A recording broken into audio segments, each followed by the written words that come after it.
नमस्कार. आज मी तुम्हाला सोयाबीन रस्सा भाजी दाखवणार आहे. इथे मी सोयाबीन घेतले 200 ग्राम. ते गरम पाण्यामध्ये 10 मिनिटं भिजत ठेवले. पाणी गरम करून घ्यायचं आहे आपल्याला आणि त्याच्यामध्ये 10 मिनिटं आपल्याला भिजत ठेवायचे. हे सोयाबीन भिजत आहेत तोपर्यंत आपण इथे मसाला काढलाय त्याच्या रस्सा भाजीसाठी, तो तुम्हाला मी दाखवते. इथे 3 मोठे कांदे घेतलेत मीडियम साईजचे, उभे लांबड असे कापून घेतलेत. 10 ते 15 लसणाच्या पाकळ्या, थोडंसं आलं आणि सुकं खोबरं. म्हणजे एक छोटी कवड घेतले, म्हणजे पुऱ्या नारळामध्ये जो अर्धा भाग असतो ना, ती छोटी कवड होती म्हणून मी एक घेतले. आणि माझी 200 ग्राम सोयाबीन आहे. जशी तुमची भाजीची क्वांटिटी असेल तसे तुम्ही त्याप्रमाणे मसाले कमी जास्त करू शकता. आता मी 200 ग्रामचं इथं प्रमाण दिलंय. मग त्याच्यासाठी मी छोटी कवड खोबऱ्याची घेतली, 3 मीडियम साईजचे कांदे, परत सांगते 10-15 लसणाच्या पाकळ्या आणि थोडंसं आलं आणि 2 चमचे धणे आणि हा 1 चमचा जिरं आणि हाच 2 चमचे धणे आणि थोडीशी कोथिंबीर टाकणार आहे. इथे बारीक करून ठेवले. थोडीशी वाटपात घालणार आहे आणि थोडीशी आपण फोडणीला वरून टाकायची. इथे मी तवा ठेवलाय, त्याच्यामध्ये आपण आता खोबरं भाजून घेऊया.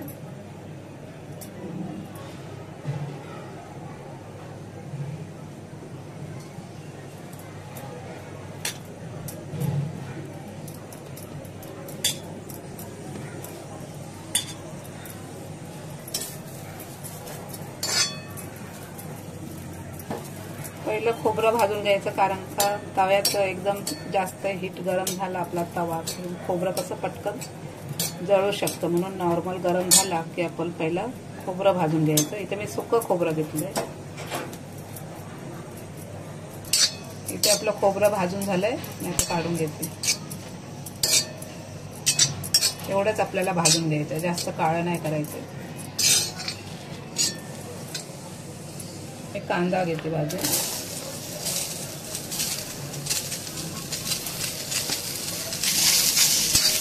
कांदा पण आपल्याला छान असा लालसर भाजून घ्यायचा.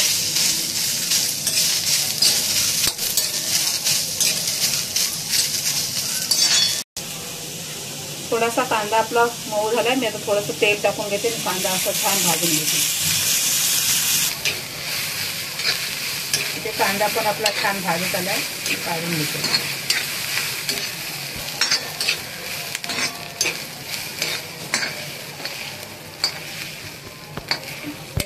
आपले धने आणि जिरा आहे ते थोडंसं गरम करून घ्यायचं.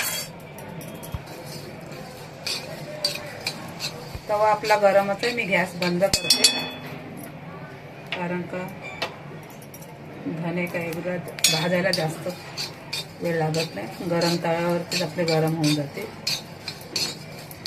धने जिरे पण छान भाजले, त्याच्यामध्येच काढून घेते.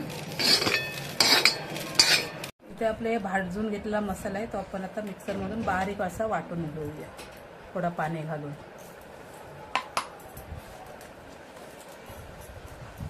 इथे मी आता ही सोयाबीन भिजत ठेवले होते गरम पाण्यामध्ये, ते एक पाण्याने स्वच्छ धुवून घेतले, साध्या पाण्याने.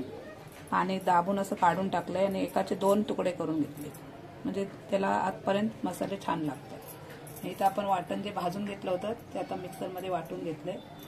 इथे मी कढई ठेवली गॅसवरती फोडणीसाठी. आता त्याच्यासाठी इथे एक छोटा कांदा घेतलाय बारीक चिरून, कढीपत्त्याची पानं आहेत 8 ते 10, थोडीशी कोथिंबीर घेतली आणि आपल्याला ह्याच्यामध्ये टाकण्यासाठी पाणी गरम करून घ्यायचं. कढई गरम झाले, त्याच्यामध्ये 2 चमचे तेल टाकून घेतो.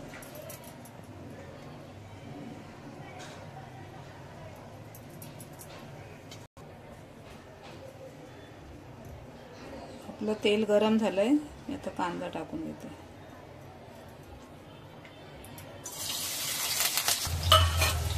कढीपत्ता टाकून घेतो.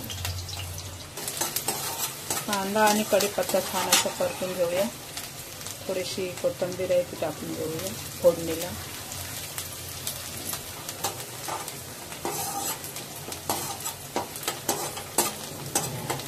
कांदा छान परतून घेतलाय 2 मिनिटं.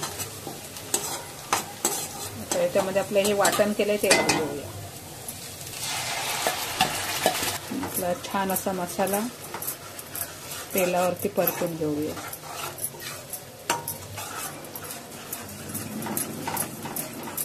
इथे आपला हा मसाला तेलावरती टाकल्यावर मिनिटभर परतून घेतलाय. आता आपण याच्यामध्ये सुके मसाले घालून घेऊया. इथे मी लाल मसाला टाकते 2 चमचे. तुम्ही तुमच्या आवडीनुसार तिखट कमी जास्त करू शकता. आणि छोटावाला चमचा, पाव चमचा हळद आणि अर्धा चमचा मी तर छोटावाला आपण कांदे पोहे खातो तो गरम मसाला पावडर टाकतो.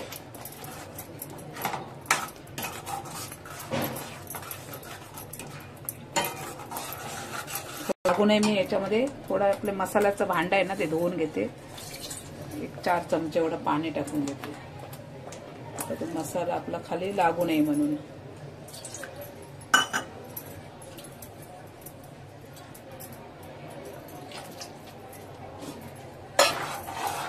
आता ही आपली मसाल्याची ग्रेव्ही छान अशी जरा स्लो गॅसवरती 2 मिनिटं झाकण ठेवून शिजवून घेते.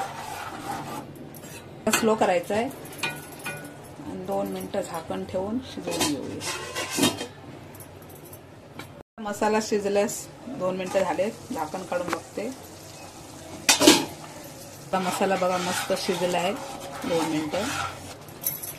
पण याच्यामध्ये ही सोयाबीन टाकून घेऊया. मसाल्यामध्ये एकाचे 2 तुकडे केलेत बघा.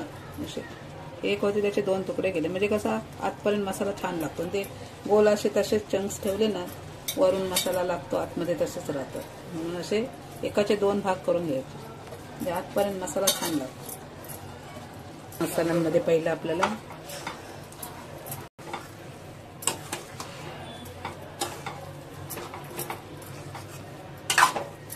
असं छान असे मस्त अशी चिकनची आपल्याला चव याच्यामध्ये मिळते. करून बघा नक्की या पद्धतीने. इथे बघा मी छान असे मिक्स करून घेतले आपल्या मसाल्याच्या ग्रेव्हीमध्ये. आता याच्यामध्ये आपण गरम पाणी करून घेतलंय ते घालून घेते मी.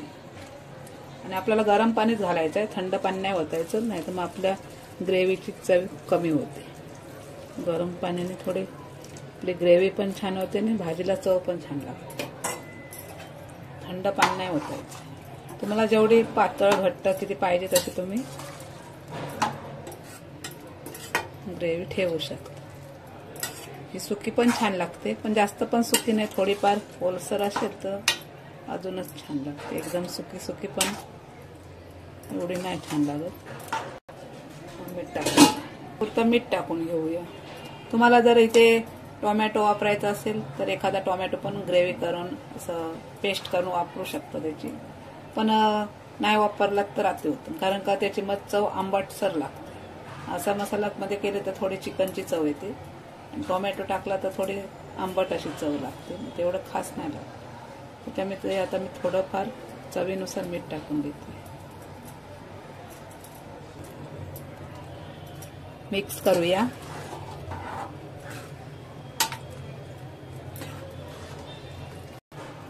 आता झाकण ठेवून मीडियम गॅसवरती 10 मिनिटं आपल्याला शिजवून घेऊया. इथे आपली 10 मिनिटं झालेत. मी झाकण काढून बघते. मध्ये 1-2 वेळा झाकण काढून मी परतवून घेतली भाजी आपली. तर बघते बघा छान अशी आपली भाजी तयार झाली. त्याच्यामध्ये मी 1 चमचा कसुरी मेथी टाकून घेते. आता सोडून जरा टाकायची, त्याचा स्वाद जरा छान लागतो. नरम झाली असेल तर थोडी गरम करायची हलकीशी आणि मग चोरून टाकायची. थोडीशी कोथिंबीर मगाशी टाकून ठेवली होती ती वरून जराशी टाकते, जास्त नाही, थोडीशी घेऊया. आपल्याला रश्शेवालीच ठेवायची, एकदम सुकवायची नाही, सुकी करायची नाही. आता जरा मिक्स करून घेते आणि 2 मिनिटं परत झाकण ठेवून शिजवून घेऊया. आपण आता कसुरी मेथी टाकले झाले. मी आता गॅस बंद करते. आपली भाजी तयार झाली आहे. इथे आपली रस्सेवाली सोयाबीनची भाजी तयार झाली. तुम्ही पण याच पद्धतीने करून पहा आणि आम्हाला कमेंट करून नक्की सांगा.